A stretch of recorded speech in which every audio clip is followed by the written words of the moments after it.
ऐसे तो हम चाहते थे कि अंदर बैठ के हम इसके बारे में आपको बता पाते, लेकिन भीड़ बहुत ज़्यादा है। क्षमा चाहते हैं, ऐसे आपको खड़े होना पड़ रहा है, लेकिन बस ज़्यादा देर नहीं, 5-10 मिनट इस स्थान के बारे में हम सुनेंगे। तो ये स्थान बहुत महत्वपूर्ण है, कनक महल है। कनक मतलब होता है सोना, स्वर्ण। ये महल किसको समर्पित था? श्रीमती सीता महारानी को, सीता देवी को।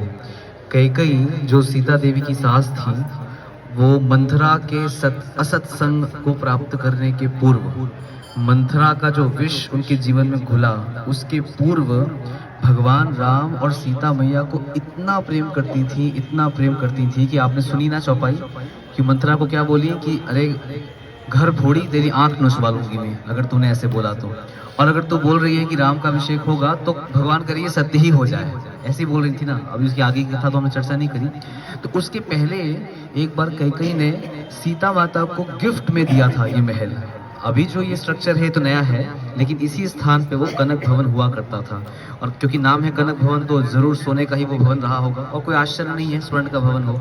तो वो स्वर्ण के भवन को कैकई माता ने सीता माता को गिफ्ट किया था, इसीलिए इस स्थान का नाम है कनक भवन। तो अंदर जो विग्रह है वो भगवान राम, मुख्य विग्रह तो भगवान राम सीता के ही हैं। इसके पहले जो हम स्थान पे गए थे वो दशरथ महल था। वो दशरथ महल क्या है, नाम से ही समझ में आ रहा है। दशरथ महल मतलब जहाँ भगवान के पिता की जो भूमिका, जो लीला आदि कर रहे थे दशरथ महाराज, वो रहा करते थे। तो दशरथ महल में वो महल था जहाँ पे दशरथ जी का सिंहासन था, दशरथ जी रहते थे। और ये जो स्थान है कैकई भवन, यहीं पे वो लीला हुई थी जो हम पढ़ रहे हैं अभी, जो प्रसंग हम पढ़ रहे हैं। जब कैकई कोप भवन में जाती हैं, फिर वो अपने 2 वरदान मांगती हैं दशरथ महाराज से, वो सब यहाँ हुआ था। कैकई दशरथ जी के महल में नहीं गई थी, वो अपने ही महल के एक कक्ष में, पहले हर महल में कई कई कक्ष होते ही थे, तो उसी महल में, इसी महल में जो पहले स्थान था, वहां पे जो कैकई का भवन था, उसी में उनका एक स्थान था, वो भवन।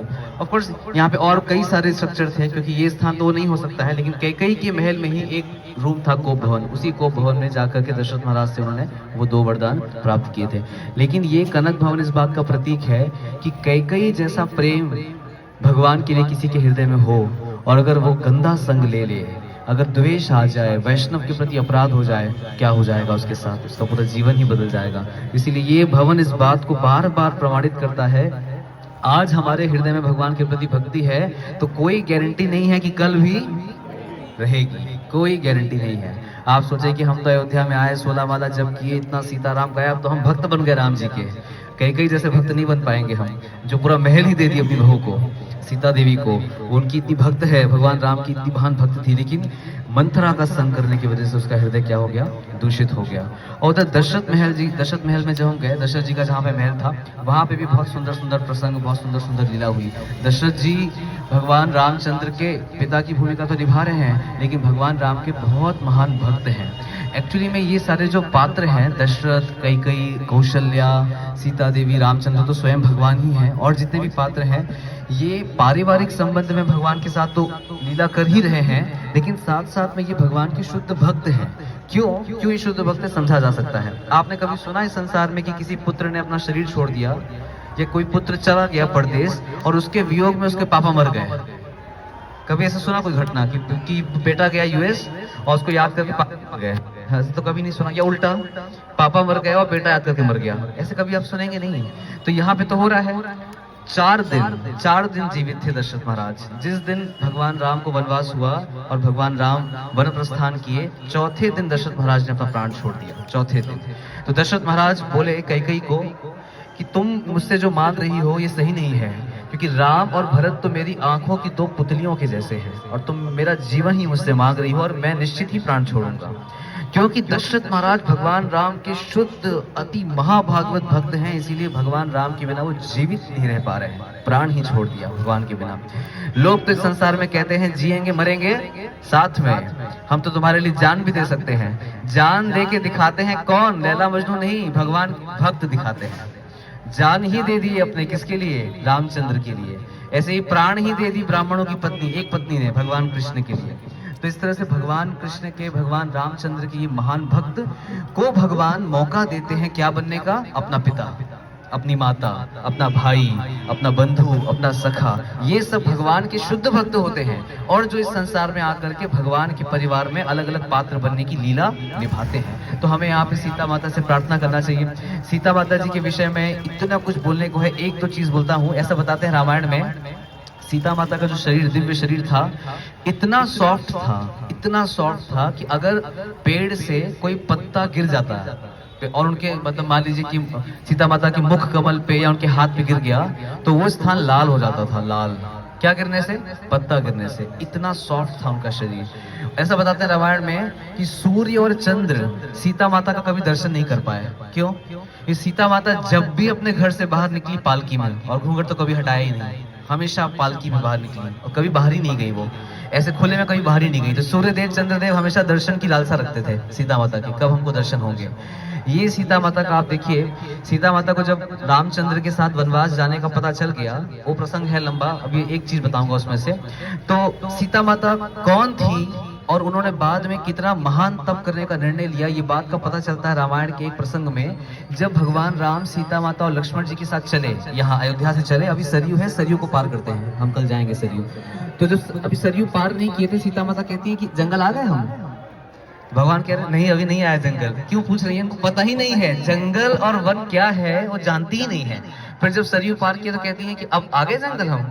तो भगवान कहते अभी नहीं आया है जंगल, अभी वन, अभी तो ये नगर प्रदेश है। ऐसे वो कई बार पूछती रहती हैं कि जंगल आ गए हम, जंगल आ गए हम। इससे क्या ज्ञान होता है? सीता माता को ये आभास भी नहीं था कि जंगल होता क्या है। जंगल के कष्ट की तो बात छोड़ दीजिए, लेकिन वो सीता माता भगवान की उच्चतम भक्ति की पराकाष्ठा का प्रदर्शन करने के लिए रामचंद्र के साथ वन के कष्टों को भोगने के लिए तैयार हो गई। यहाँ पे ये नहीं सोचना है कि पत्नी पति का कष्ट के साथ भोगने जा रही है, वो एक दृष्टिकोण है।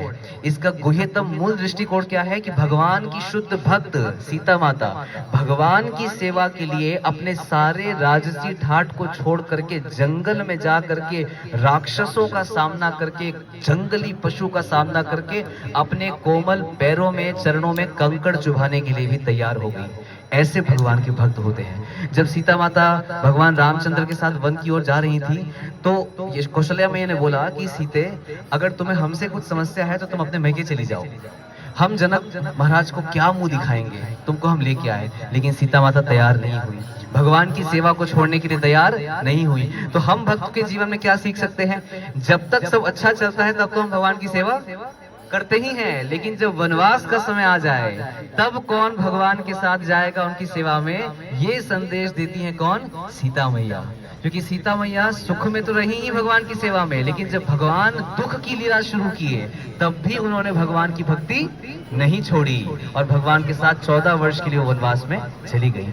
ऐसे तो सीता माता का रावण के द्वारा हरण नहीं हुआ है, छाया सीता का हरण हुआ है। सीता माता को तो रावण स्पर्श भी नहीं कर सकते हैं, वो तो लक्ष्मी है, उनकी एक प्रतिबिंब छाया है, उनका हरण हुआ है। अगर भगवान की कृपा होगी तो कल ये सब हम चर्चा करेंगे, या आज दूसरे स्पॉट पे जाकर के, तो दूसरे स्पॉट पे नहीं जा रहे हैं तो कल ही चर्चा करेंगे। तो हमें सीता माता से प्रार्थना करनी चाहिए कि हमारे हृदय में भी उनकी जैसी भक्ति तो नहीं आ सकती है कभी भी, लेकिन इतनी भक्ति तो जरूर आ जाए कि हम अपने जीवन के सुख और दुख में भी, नगर में वास हो चाहे वन में वास हो, भगवान श्री रामचंद्र की भक्ति ना छोड़ें, जैसे उन्होंने 14 साल वनवास में भगवान राम का शरण नहीं छोड़ा।